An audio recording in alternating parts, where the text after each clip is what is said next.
Ravilochan Prabhu, yes, Prabhu, we can start. Okay, Prabhu. Hare Krishna devotees, welcome to Nityam Bhagavata Sevaya on a Saturday morning. Today we have the privilege of having the association of His Grace Premavasya Prabhu, who will be just continuing with Srimad Bhagavatam, Canto 6, Chapter 1, and today will be the verse number 10. Prabhu, over to you. Hare Krishna. Thank you, Bhuji. Mr. Screen.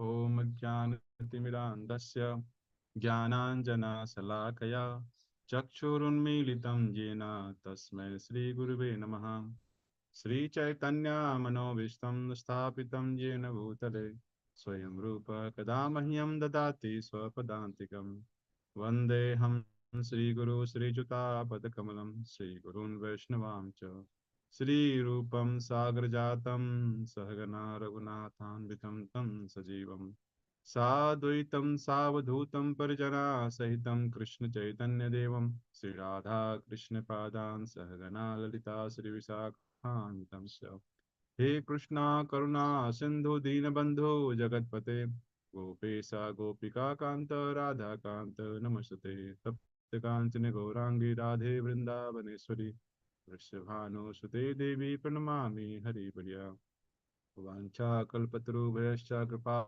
Sindhubhyevacha Patitanam Pavanebhyo Vaishnabhyo Namo Namaha Jai Shri Krishna Chaitanya Prabhu Nityananda Shri Advaita Gadadhara Shri Vasadi Gaur Bhaktavinda Hare Krishna Krishna Krishna Hare Hare Hare Ram Ram Ram Hare Hare Hare Krishna. So welcome devotees. Today we will discuss on Srimad Bhagavatam, 6th canto, chapter 1, verse number 10. Kvachin nivartate abhadrat kvachit charati tatpunaha prayaschittam mato apartha manne kunjara sauchavat. Synonyms, translation prepared by Srila Prabhupada. Srila Prabhupada ki jai. Kvachit, sometimes, nivartate, ceases, abhadrat, from sinful activity. Kvachit, sometimes, charati, commits, tat, that same sinful activity, punaha, again, prayaschittam, the process of atonement, atho, therefore, apartham, useless, manne, I consider, kunjara sauchavat, exactly like the bathing of an elephant. Sometimes one who is very alert so as not to commit sinful acts is victimized by sinful life again. I therefore consider this process of repeated sinning and atoning to be useless. It is like the bathing of an elephant. For an elephant cleanses itself by taking a bath, but then throws dust over its head and body as soon as it returns to the land. Purport. When Parikshit Maharaja inquired how a human being could free himself from sinful activities so as not to be forced to go to hellish planetary systems after death, Sukdev Goswami answered that the process of counteracting sinful life is atonement. In this way, Sukdev Goswami tested the intelligence of Maharaj Parikshit, who passed the examination by refusing to accept this process as genuine. Now, Parikshit Maharaj is expecting another answer from his spiritual master, Sukdev Goswami. So, in this verse, this is a continuation from the previous verse. And in last verse, we discussed about like how people that know it, they also see, but then also they keep committing the same sinful activity. And here one very finer, the point Prabhupada had mentioned is whenever our sincere disciples ask a question to his guru, then guru sometimes would test by giving some answers which are of not his caliber, and then he would check him that Uh, is he interested in knowing something better, or he's satisfied with that only? It's like if a child asks the father, give me some money, then father gives him 10 rupees note. But if the child is intelligent, I mean, I'm not talking about the grown-up child, I'm talking about the small childs who are age of 5 or 4 or 5 years old. And when you give them 10 rupees note and they say, Papa, this is only 10, I want more, then they give 50 rupees note. No, it is 50 rupees, it is written 50 rupees, I want 100 rupees, something like that. Then the parents are very happy that my children, they can now read the numbers, they understand what is 10 rupees, what is 50 rupees, what is 100 rupees. Similarly, when a disciple asks a question to the guru, then sometimes guru test by giving something which is not that appropriate answer. Some answer they will give, but a disciple should not think that my guru does not know the real answer and he gave me something of low quality. It is just a test. So that is what it is mentioned here. In this way, Sukadeva Goswami tested the intelligence of Maharaj Parikshit, who passed the examination by refusing to accept this process as genuine. Sometimes what happens that people, they approach spiritual master and then they they want an acceptance or a permission to do what they're doing. So they would ask, uh, uh, I mean, spiritual master, they would say that I am doing this, is it right? So they are already doing it, and then they say they want to ask, is it right? And what they want to hear is like, yes, yes, you are very right, and please continue the same thing. So that is not the process of approaching a spiritual master, because in that way we will get cheated by the spiritual master. Okay, so and from yesterday discussion, I will continue. So let me share my slide again. So can you see my slide? Yes, Prabhu. Yes. So yesterday we stopped with this slide that knowledge informs, but it is the practice that transforms. And with this, uh, we we are going to discuss today this topic, that क्वचित निवर्तते अभद्रात क्वचित चरति tat tat punah. Punah means again. क्वचित, sometimes, nivartate, sometimes we cease to perform abhadrat, sinful activities, and क्वचित charati tat punah.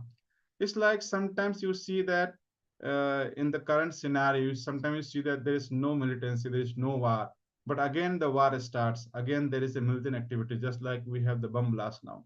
So same, I mean, we should not think that this world has become a better place to live. Hmm? Bhakti Siddhanta Maharaj says that this world is not for the gentlemen. Kvachit nivartate abhadrat, kvachit charitat punaha, prayishchittam atho apartha. So he said, prayishchittam atho apartham manne kunjara sochavat. So we'll discuss how, why Parikshit Maharaj rejected the Prashchitam process, but why Sukdev Goswami mentioned it here. So we'll discuss on this. So in the last verse, in the ninth, we discuss the people see Dishta and they hear Shuta consequences. They know an action is harmful, yet they repeat it helplessly. Vivasaha. And this vivasa is also discussed in Bhagavad Gita also, when Arjuna said, I do not know what is that force which forces one to act helplessly and they commit sinful life. Hmm? So Lord Krishna said, Kamesa, Krodesa, Rajaguna, Samudbhava, Mahasanno, Mahapapma, Vidhi Enam Ihaverina. So same thing, it is being discussed here again with more practical and I mean a good answer we will get in. So even what it is being discussed is that even repentance is ineffective if the heart is not purified. So the idea is that we should purify our heart, and this verse explains why temporary behavior change fails. So just changing the behavior for some reasons, it is not to be understood that the heart is purified. So let's discuss the psychology behind this verse. How what is being discussed here? Why Prayashchit is not good, and why Maharaj Parikshit rejected it, and also we'll discuss if the Prayashchit was not very good. So although Sukhdev Goswami wanted to test the intelligence level of Maharaj Parikshit, or in other words, he wanted to tell us when we will read this after so many years to understand what the different paths are there. And I mean, because in Vedic literatures, there are many prashchitas given. So if you commit this kind of sinful activity, then you do this. It's like a person who repeatedly he commits traffic offenses. So he jumps red light, he drives on the wrong way, something like that. So government has, I mean, imposed fines. So the traffic police will challan. They will have to challan, but this challan is not going to change the behavior. So maybe you can increase the challan. So today is 100 rupees, tomorrow 500 rupees, 1000 rupees. But the idea is that we need to change that the mentality. Unless the heart is changed, this price cheat and this fine and this putting people in behind the bars is not going to help. And this is where the Bhagavatam comes into picture. If we want to eradicate crimes, if we want to eradicate terrorism from this planet, then we need to propagate this knowledge of Bhagavatam everywhere. Everyone should understand this Bhagavatam verses, and that is how it is possible. Otherwise, just punishing, filling the jails with the criminals, it is not going to help. It's like prashchitam. They will say, in the yes, I'm very sorry. I committed because of this kind of circumstances, but this is not going to change. So let's discuss more on this. So behavior change without inner change, it is temporary.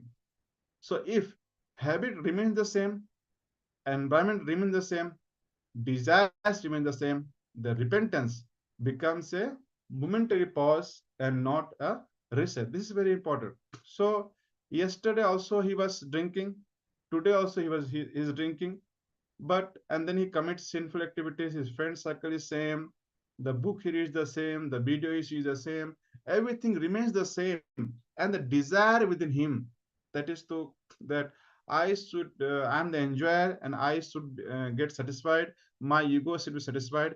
And then because of that something happens, and then uh, he may repentance that because of my ego, because of my drinking, I was intoxicated and something bad happened. So I should not do this. So that kind of repentance becomes a momentary pause, it's not a reset. So guilt is not the same as purification. If we have inner guilt that I committed this mistake, it's not same as purification. It does not mean that guilt is not going to purify. So people feel bad, they say sorry, and they make promises, but the root desire, that remains the same. So what is important is that purification of heart is the most important, and therefore Lord Chaitanya Mahaprabhu, um, he composed only 8 verses and he gave us, and that verse starts with the Cheto Darpan Marjanam. So therefore we can think that uh, when Lord Krishna, he came himself and he gave 700 verses to Arjuna to so that he can understand. But when same Lord Krishna, when he came as Lord Chaitanya Mahaprabhu, he gave us only 8 verses.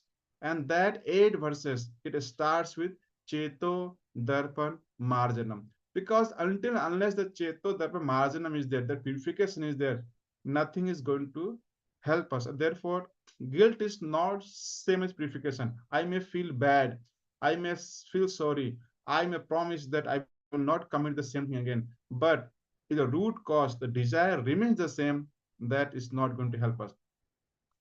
We should understand that the separation is not equal to transformation. So today I suppress my desires, today I may feel like doing the same activity again, but I'm suppressing it.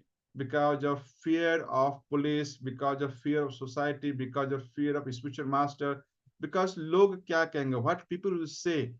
Because of that, I suppress it. That suppression may look like that this person is transformed outward, because for many long time he's not committing the same sinful activity. So suppression is not transformation. Forced discipline leads to rebound behavior. So it is also observed in case of child also. I mean, if you force the discipline, then if that force is not there, they tend to behave similarly. So that is what it is said. Our character is judged by how we behave when no one is watching us. So that is the transformation. It's not like uh, our transformation is being forced upon us. So outer restraints work only temporarily. So repetition proves that this prayaschitta alone cannot rewrite our internal samskara.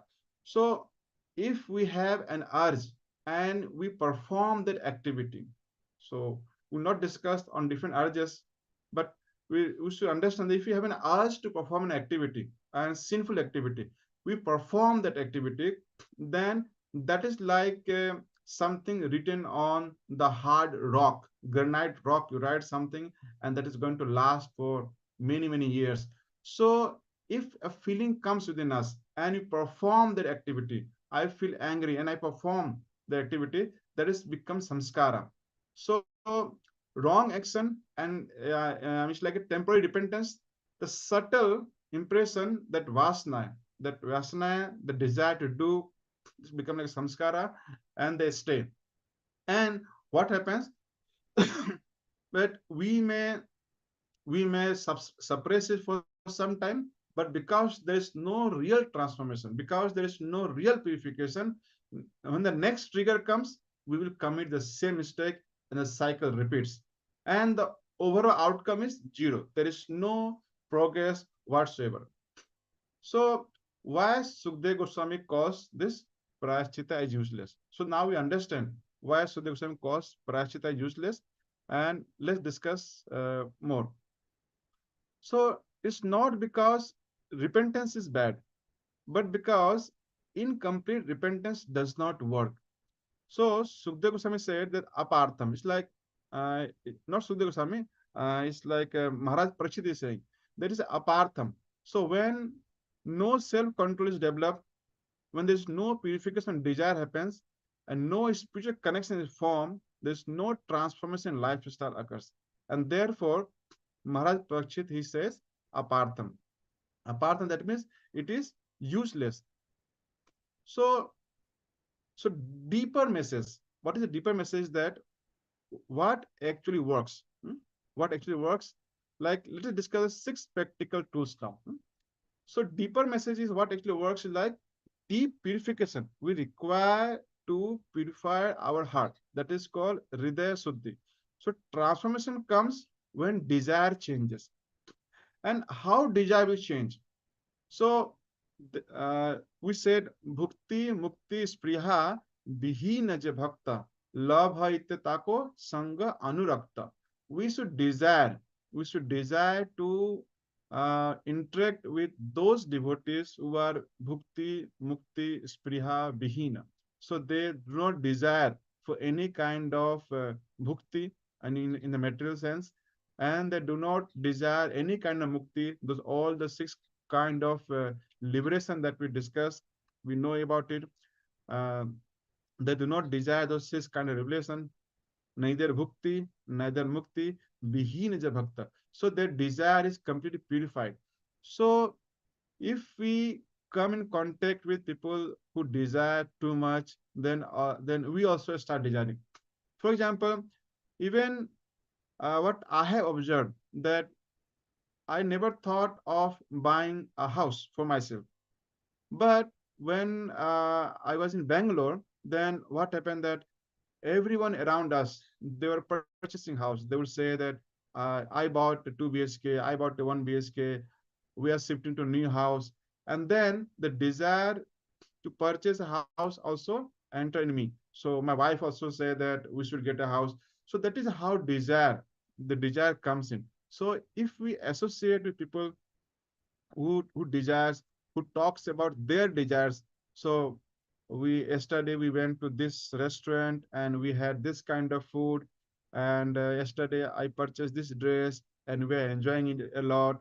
So keep looking at it there, and then when you look at the YouTube videos, when you look at the cinemas or the films, when you look at the film stars, all these people, what they do is like they have the desires, they chase their desires, and in this world, those people who have big desires, big dreams to fulfill, and they fulfill their dreams, they are praised. And when we listen to them, then no matter how much sadhana we do, no matter what we do, until unless that is very purified and that is very, I mean, we are in the very advanced stage of consciousness and our knowledge, their desire is going to impact our desire. It's like induction. Induction, I mean, you must have heard about this induction cooker. So there's a plate, you don't see any kind of flame coming out of it, and there is a cooking utensils, you just place over it, and then and there is no flame, nothing coming out, you don't see anything, and suddenly and everything inside the utensils, they get cooked. So that is called induction kind of. So it is get induced, so the induction current is there, so there is no physical connection between the two entity. So nowadays we have this induction charging, also mobile get charged without connecting. So just like we have the Bluetooth, there is no physical connection with it. Similarly, there is no physical connection between me and the person I'm observing. I may observe a film star who say that I desire to become like that, or any successful person, entrepreneur. So we are not discussing that entrepreneur is bad or good, or entrepreneurs are good for the society. They bring economic development to the country. But now here discussion is completely different. And therefore, what I want to say that if you look at the startups, the founders, they say that we were very bankrupt, and then I desired something, and then we dreamed of something, and then I worked on, and now I have this much money. We are so successful. We are making so much business, and we keep listening to those, and then the desire within us that comes, why should not I also have a startup, I should also open a company, and that is the desire get induced. But we are reading Bhagavatam not to become a good entrepreneur. We are reading Bhagavatam not to make this world a beautiful place to live. Because Lord says that Dukkhalem asadam janam mrityu jara vyadhi dukkha dosana dasaram. Lord Krishna says that we should not see fault in anyone, but he specifically says that in this world there are four kind of defects: janam, birth, mrityu, and means death, Jara means old age, and Vyadhi means different kind of diseases. Jana, Mrityu, Jara, Vyadhi, Dukkha. Those are Anudarsanam. Anudarsanam means the way it is being described, we should see. But today, world would say these are all inevitable and we cannot avoid them. Why to think about it and just forget it and just enjoy it? If we connect with those, and then our desire is not going to change. And therefore, to change the desire, this entire Bhagavatam is there. And yesterday we discussed about this Pratna book from Narottam Das Thakur. Also, we have books from Bhaktivinoda Thakur. So there are prayers, and their prayers, they are like heartfelt desire. And in the sixth ashtam also, there's a desire. There are different kind of desire for different stages of devotional progress. If you read the entire sixth ashtam, you will know there are different kind of desires for different stages of devotional development and consciousness development. And that is what we require. Therefore, we chant every day, we sing the sixth ashtakam, that to purify our desires. Next, the devotional practice. Just having desire is not going to help, but we require devotional practices. Bhakti provides higher taste. And then when you higher taste, then lower desires naturally lose power. So once we start loving association of devotees, once we start to love association of those devotees who say that I love to serve Lord. Yesterday, yesterday I was dressing the Lord, and I had this kind of feeling. Yesterday I was cooking for the Lord, and I enjoyed I was not prepared to cook. I was not prepared to cook this special chutney. But suddenly, while cooking, that idea came to me that I should cook a chutney, and the devotee liked it. I feel the Lord also enjoyed this. So those kind of conversation, if you start to love those kind of conversation, we go to temple, and then we start feeling that it is better to be in the temple during the aarti, because there are so many devotees are there, they're seeing. So that is like we start to have a higher taste, and then suddenly gradually this lower desires will lose their power. So third is like strong and consistent habits. So that is what we discussed yesterday, that habits are very strong, and it affects our neural network. So daily routine plus discipline, it will rewire our mind, it will rewire what we think. And therefore it is always emphasized that we should do our sadhana daily. So if you Mangal Aarti, we attend the Mangal Aarti, there you see the prayer. The prayer starts with Sansara Dava Nalaleda Loka. So in the morning, you just imagine that a person gets up from the bed and he says that this world is full of fire. Sansara Dava Nalaleda Loka. And my spiritual master, he came along with the mercy from the Lord, and he is trying to save me from this fire. I'm burning this fire. Who People who say that today is very good morning, today is a very good day, and we will make something good. But in devotional life, we wake up in the morning and say, Sansara Dava, this world is full of fire. And who would like to stay in the fire? So that is daily routine. And then we do chanting, then we do prayers to Tulsi Marani, Vindaya Tusideve Priyave Kesucha, Krishna Bhakti Prade Devi Satyavarti Namanama. So that is a desire we develop. Then we sing the Chaitanya Siskastakam. There we also read different kind of desires. So that continuous every day, that habits, daily routine, plus discipline. Discipline means what it means in discipline is like I like it, I don't like it, I do it. I like it, I do it. I don't like it, I do it, because that is called discipline. So that discipline is required in all aspects of our life, and that is why proper daily routine and discipline, that is going to rewire our mind. And these activities should be done consciously, not like mechanically. Then it will have more impact. Then we should have a protective environment. Satsanga is very important, because that is going to influence, that is going to induce desires within us, that is going to have a longer impact on our life. And if we have a satsanga, then the triggers they reduce. We'll discuss more on triggers. So triggers they reduce, and therefore the mistakes get reduced. Then emotional regulation, training the mind to pause, observe, and then respond. So whenever there is trigger, I feel something bad, I have an urge to enjoy my senses, just pause for some time. Observe, try to understand who is feeling that urge. Is it the body? Is the senses? Is the souls? It is the soul that is feeling the, or it is an order from the top that is regulating ourselves. So pause for some time, observe, and then respond. Don't directly react to our urges. Then identity shift. So today, what I think, that I am this body, I am the father of this child, I'm the son of this man, I'm the daughter, I'm the wife, I'm the husband, I'm the citizen.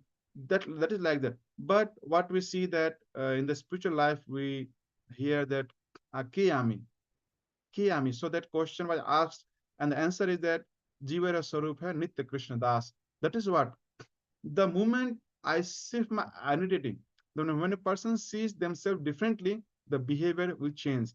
For example, we always give example of a girl.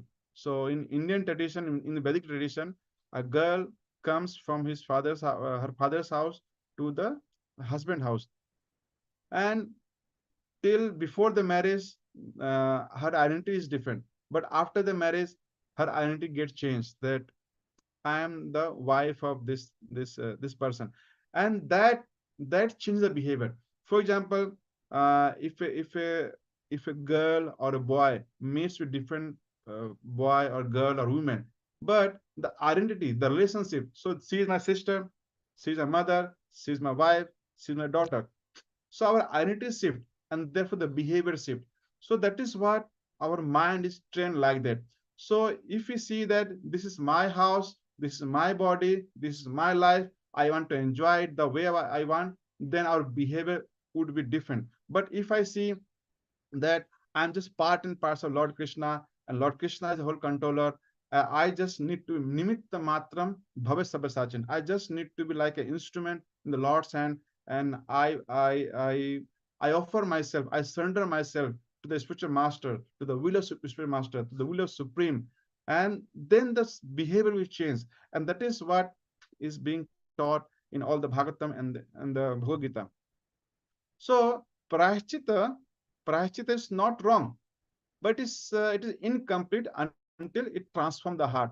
So many times it is said that this person has performed the prayachita in the right way, and now he should be purified. He should not be given punishment. So sometimes we also heard in Vedic literatures there are many stories where it is being said that because his prayachita is complete, so once a person commits a sinful activity and then he start repenting that, oh, I'm very sorry, I feel sorry, I should not have committed it, and then the prayashchita starts.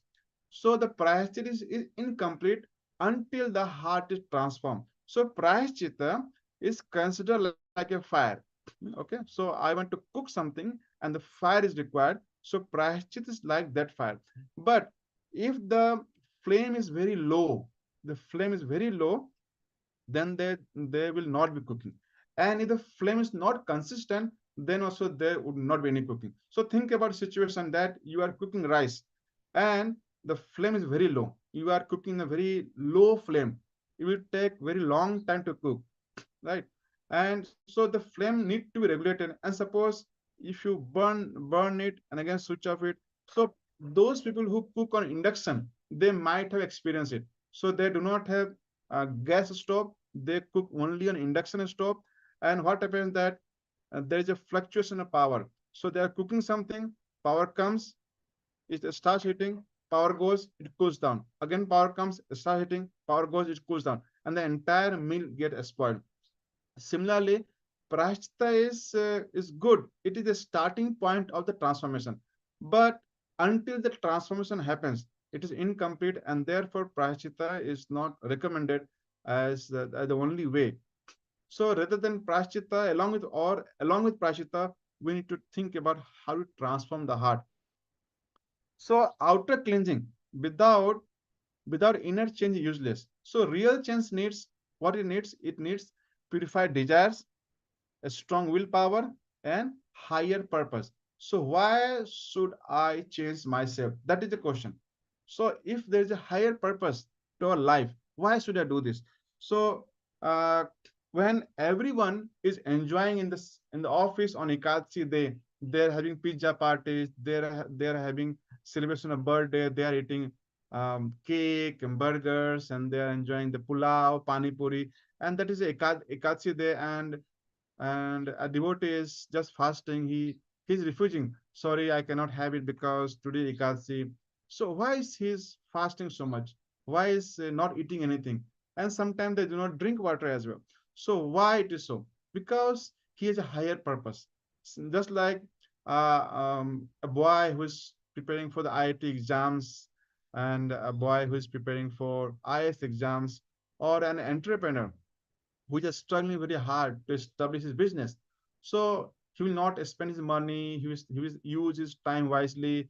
When everyone is enjoying, he will work, he will read late night, he will wake up early in the morning, go to classes, or the entrepreneur will go for meeting. Why they're struggling so hard? So hard because they have purpose. And therefore, we need a higher purpose. But if we associate with those people who act only with the desires of lower quality, then their purpose is just to fulfill their desires, and therefore there is no change in the heart, because same desires, same wrong desires, we are here. And if you look at all the criminals and all the jails that are filled with, they are all filled because at some point of time they desire something, they did it, and now they repent, and now they're in jail. So we should have the higher purpose. Now, this higher purpose is like a very vague term, because what is higher for you may not be higher for me, right? What is stronger for you may not be stronger for me. So we should get higher purpose according to our caliber today. So therefore we require guidance from spiritual master. We need a mentor who would guide us to higher purpose, more higher, more higher, more higher. So that is how we need to go. And then we need a spiritual grounding of our all desires. Otherwise, outer cleansing without inner change is useless, and therefore prayachita is said to be useless. Let us discuss some examples and also discuss some practical tips how this trigger works. So I have taken these three examples. So a person stops gossiping for a week, right? And he avoids gossiping, but suddenly he's very stressful, and again he has start gossiping because he feels that if I gossip, I feels lighter.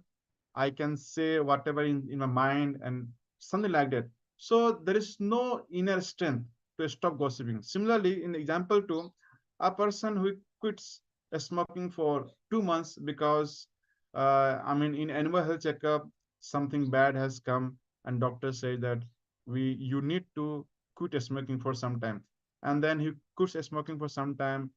He does the test, or he starts taking some medicine, and then he goes to one party, and then again friends will say, "Arey, take it again. I mean, it doesn't affect.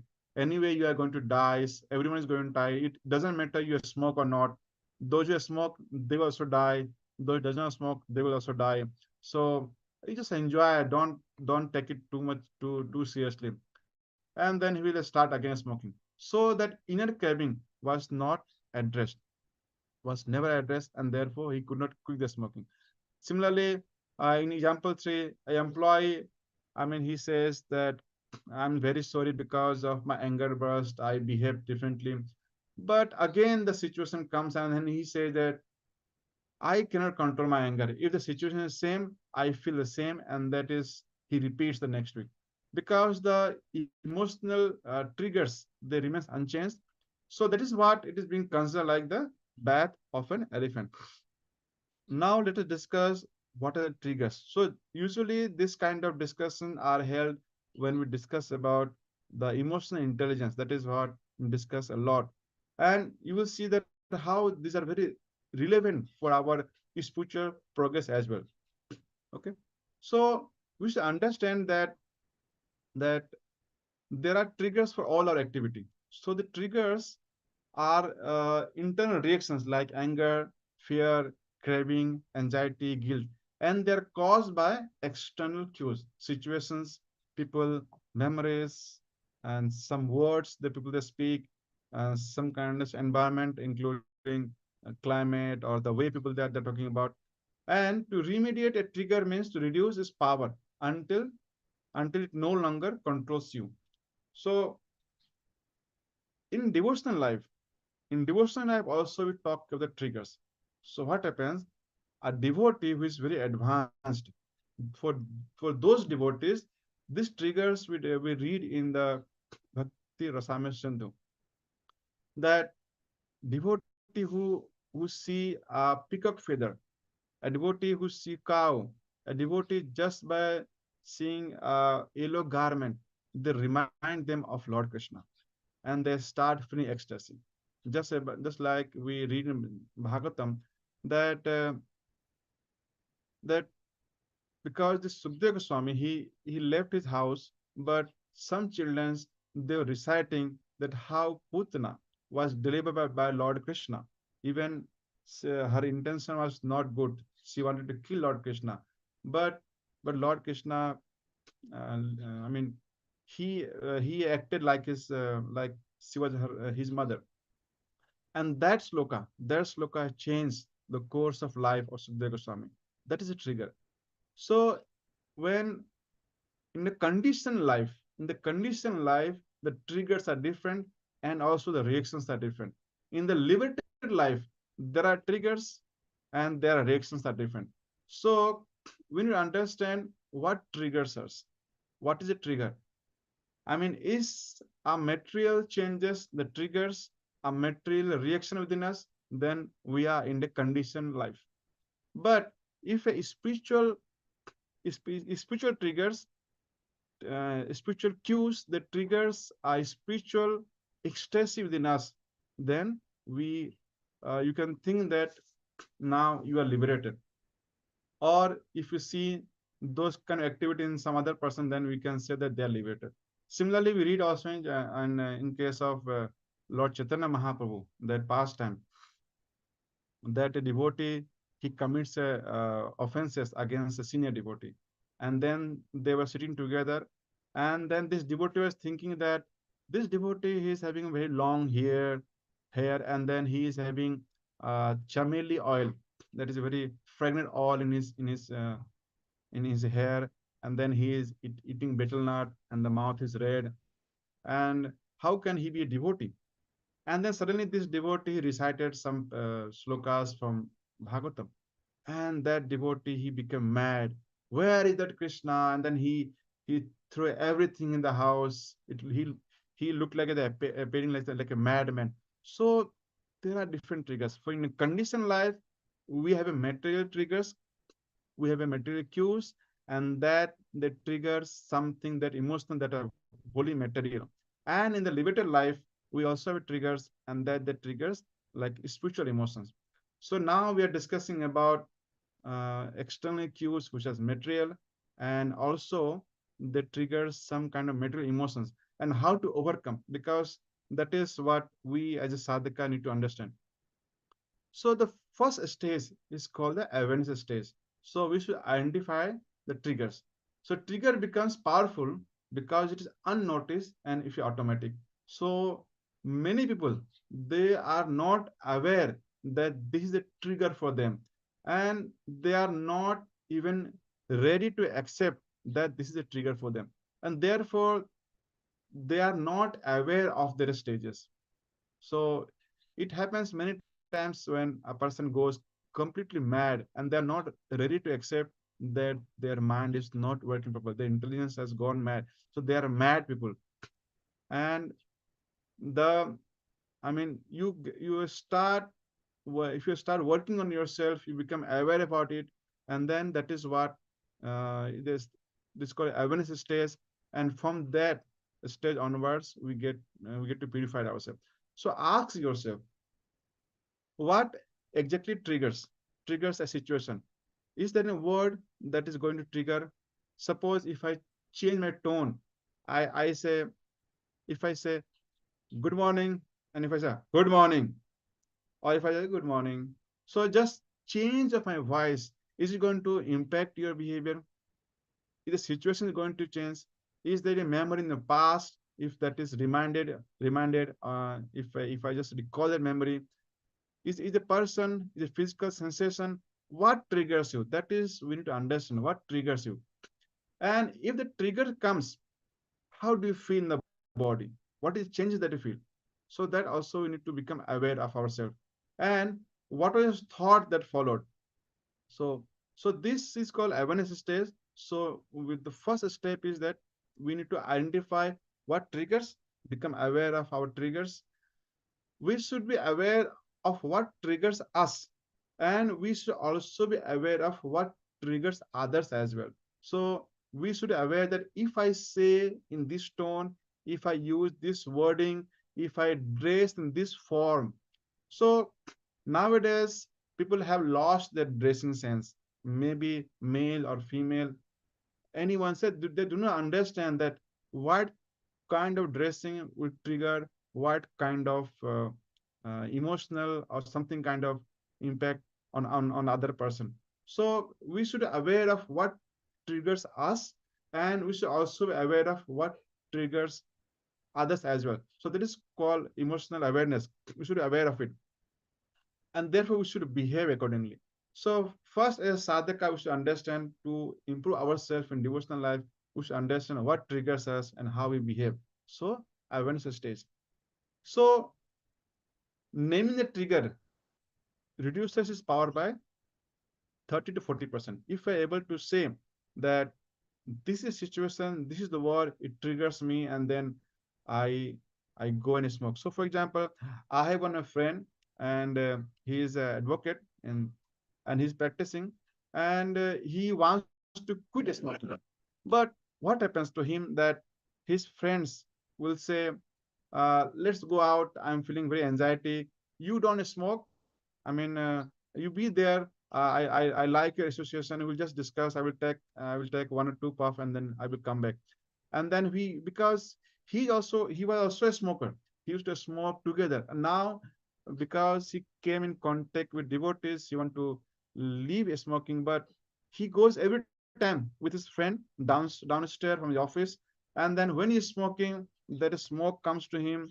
He sees how he enjoys the puff, taking smoking, throwing out a smoke out, and then he would say, "Chalo, let me try today once. I mean, just I will also have one or two puff. Nothing more. I'm just quitting it." And then he does it. So we should understand the trigger, and we should avoid that situation which triggers us. And next is that reduce the exposure. That is called environmental engineering. Reduce the exposure. Try to avoid those kind of association. है. So many triggers survive because the environment keeps feeding them. So our environment, the suppose I want to avoid something, but I keep watching those kind of movies, those kind of shorts. So if in a previous life, I mean to say that before becoming a devotee, I used to watch some shorts or some YouTube videos. Then you know that this algorithm in the YouTube, they remember what you used to watch. And now, even if you become devotee, Google does not know. The YouTube does not know now that now you have become devotee, and they should feed you only with devotional or spiritual songs and something related with your Bhagavad Gita or Bhagavatam. They keep feeding you what you used to watch in your previous life. I mean, before becoming devotee. Then what happens? The environments that you're watching, although uh, we want to leave our bad habit, but the environment keeps feeding us. So identify the external cues. Is it a certain friends? Is it an apps? It is certain kind of room, lifestyle pattern, or a daytime. Then reduce your exposure to those kind of things. That is what is required. Otherwise, all this prayashchitam is like a bathing of an elephant. You are not changing yourself. There's no transformation. So change the route, avoid a specific conversation. Don't listen to those kind of songs or musics or videos or talk, and reduce the digital triggers, unfollow toxic sources, and change physical environment. This is similar to removing junk food from our home. So if I don't want to eat junk food, just remove it. So this is called Sangha dosa or dosa sangat. So this Sangha dos. So many times we get impacted because of those Sangha dosa.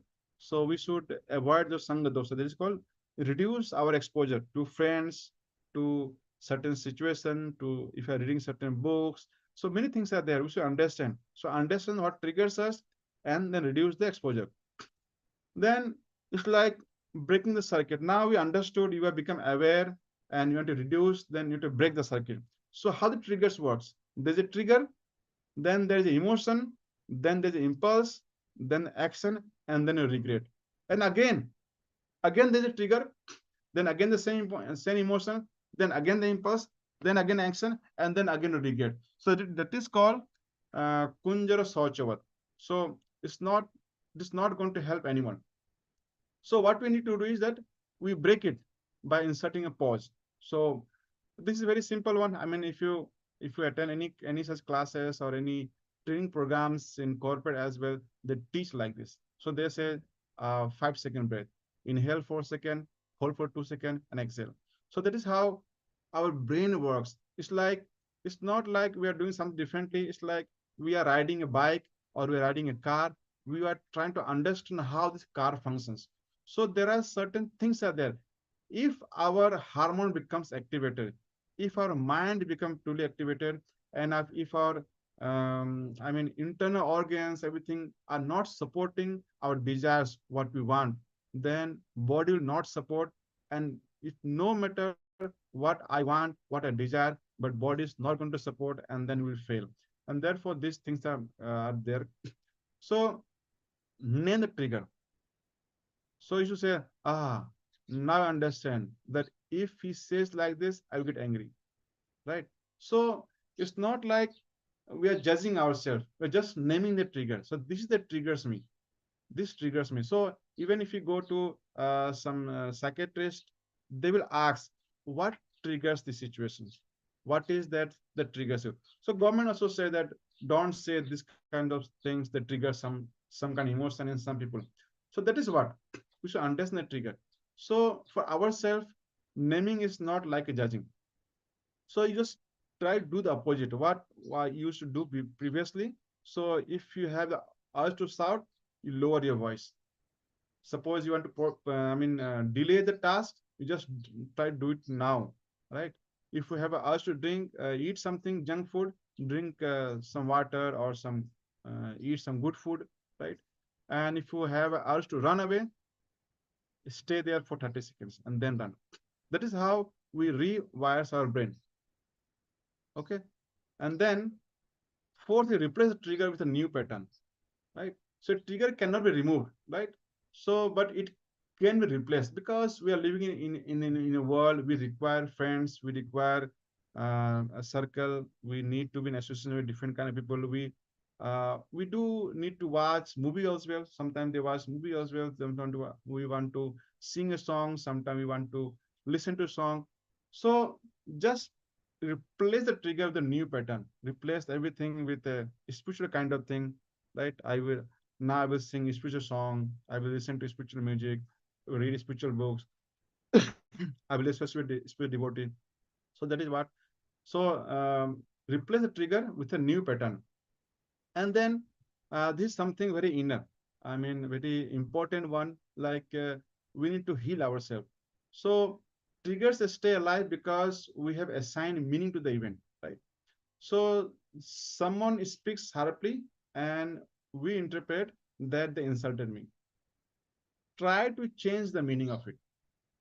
You so that is what we try to give meaning because of past uh, experience and past behavior and past association. That if they say like this, then meaning is this. Just try to change the meaning. So, for example, we always teach that even a spiritual master is beating someone, he's just scolding someone, we think that it is a mercy. That's like. So we try to change. So we say that a devotee, what he thinks that even if they're suffering, they what they say, tatte nukampa susamikchamano bhunjane vatmakritam vipakam. So what they say that everything in the life, all the suffering is also the mercy of Lord Krishna. So that is what they change the meaning. So we don't we assign different meaning to all activity. So that is how we change it, right? So we just reframe it. So they might be stressed, therefore they are something like at me. They might be tired, therefore they are doing like that. This is not about me, but about my behavior that I should change. They want something urgently, therefore they are shouting it, and it is not to insult me. That is how what we just need to interpret differently and give a different meaning. So this is just an example for all the different cases. All the different cases, we just need to interpret it differently. And for that purpose, I mean, if you need, we should discuss with a confidential mentor or a spiritual master that how to do it in different situations. If you can do it yourself, that is very good. So cognitive reframing dissolves reduces the power of the triggers by 50%. Now, sometimes what happens that there's a root cause, something that happens in our childhood, something that happens very bad with us, and that keep triggering. So this is more like a more psychological treatment kind of thing. So if there is a bad childhood experiences, there is an unmet emotional needs, something like that, some past trauma, some past failures, something like that. If that is there, that is causing you to behave in certain way, and then it may require some therapeutic interventions in our life, because then only we can avoid those things. For example, some people they drink, they commit sinful activity, they become like something very bad, and that is all have to do with like there is an internal wound, they say in the psychological term, and that requires some therapeutic intervention. For a devotee who are practicing and those who are listening to these classes, I don't feel that they have some root cause stages. They already good, and for them just controlling the triggers, knowing the triggers, and managing the triggers is going to help. Then what we need is that we need to strengthen the mind. So in the next verse in 11th and 12th, we'll understand. We'll discuss. We can read more that it teaches that slow and daily discipline heals the inner diseases. So daily practice is very important. We need to strengthen our mind by daily discipline. That is what we also discussed in the previous points as well. So meditation, I mean, chanting mantras, gratitude list, I mean, just write down why, because I have two eyes. I can eat with my hand. I can walk on my leg. I can breathe. In my school days, there was one of my friend. He was having asthmatic problem, so he wrote a poem when he was in class 10 or 11, something like that. That, oh Lord, when everyone can breathe oxygen supplied by you, why am I not allowed to breathe? Something like that. So I have seen myself, he used to crave so much for the oxygen. He cannot breathe when that attack comes for the asthmatic, and then he need to take the medicine, and then he becomes normal. So gratitude list, we should always thank. So in our school days, in our hostel, we used to say, thank God for what we are going to receive. And after eating also, we would say, thank God for what we have received. So that is called gratitude. And then sattvic diet, regular exercise, because this exercise is very important. Doesn't matter what kind of exercise you do, walking, running, or something, but it helps us to strengthen our mind. Because suppose if you commit to walk for 1 kilometer daily, and then today you don't feel like going to walk, but then also you go for walk. So that is what it has strengthened your mind. That even there is something within me, it says that I don't want to do it, but you say no, you to do it, because that is the right thing, and that is good for you. You must do it. Similarly, that is required. I mean, small kids, they do not want to go to school, but they are forced to go to school. So read Bhagavatam, and this silence is very important. Sometimes we should learn to stay I mean, silence for some times, for introspection, understanding ourselves. That is very important. So this practice is strengthen the mind, so the trigger cannot hijack us, and anchor ourselves in the identity.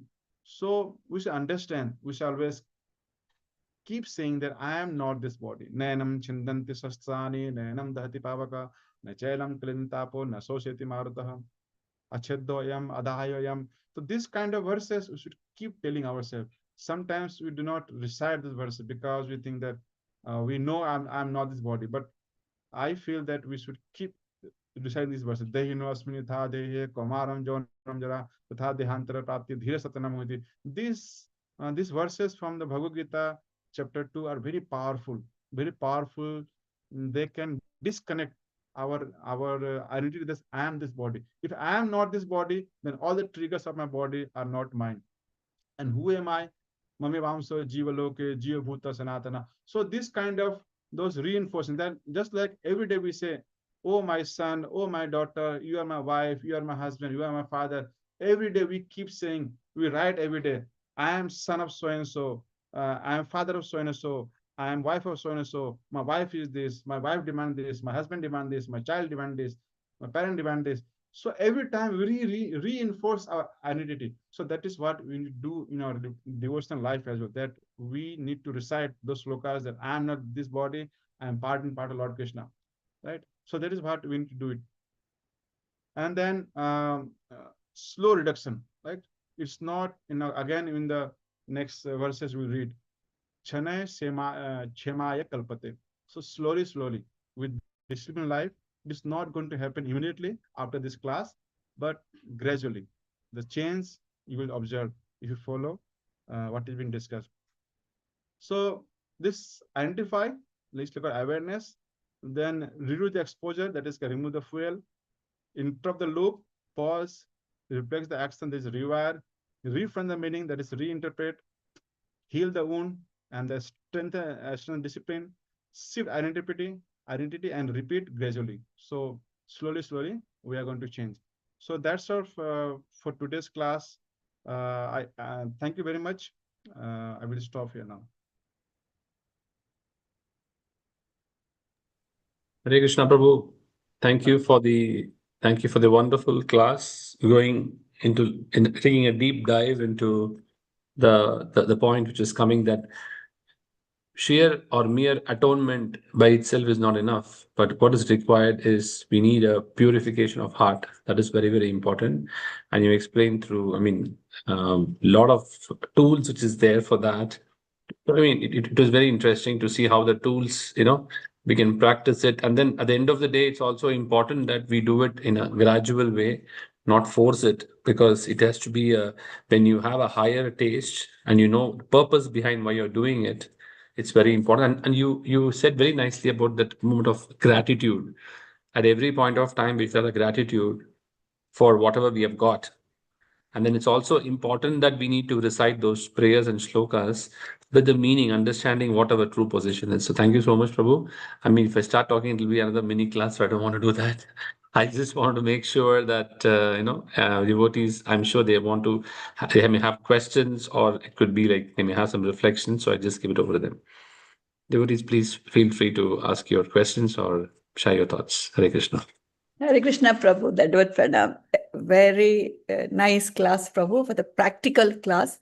Ultimately, what the first two lines which you told, knowledge is information, but the practice is transformation, is the key for the whole thing. Thanks. Prabhu, I would like to ask you one question. What is your profession, Prabhu? I'm into this IP, intellectual property. Okay. Thank you so much, Prabhu, for nicely briefing us about that. That was Pranam. Hare Krishna Prabhu, Dandavat Pranam. So a very in-depth knowledge about the trigger points and how to overcome the trigger points. So any amount of our discussions, sometimes we continue to do the mistakes knowingly or unknowingly, consciously or unconsciously. But this is the practical way of approach, how we can gradually overcome these trigger points and ultimately come to purification process of the pure state of our mind and our heart. Thank you very much for the nice discourse. Hare Krishna. In fact, people say that, what is there in Srimad Bhagavatam, but you have correlated the shloka purport with the practical way of explaining what normally the personality development people or psychiatrists, how they are going to explain. In a similar way, you have taken a nice presentation. Step-by-step process, which is very, very important for people like us, to come out of these trigger points. Thank you very much, Prabhu. Thanks a lot. Hare Krishna.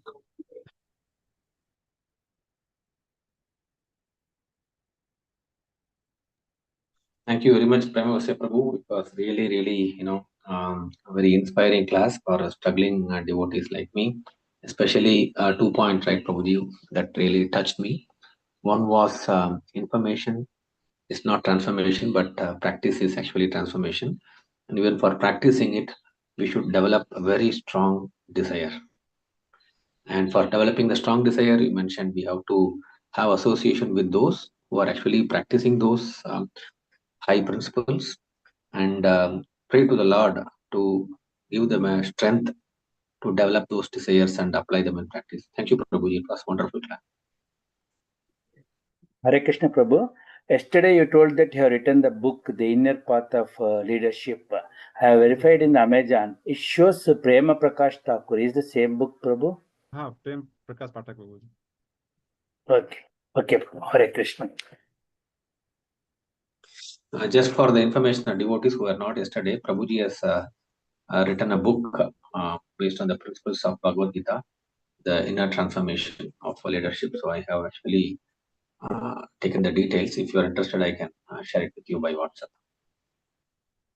So I posted, I'm just working on a website. So there I have listed all my books. So that is pvdas.in. So that link is there. Please send us the link, Prabhu, so that we will refer.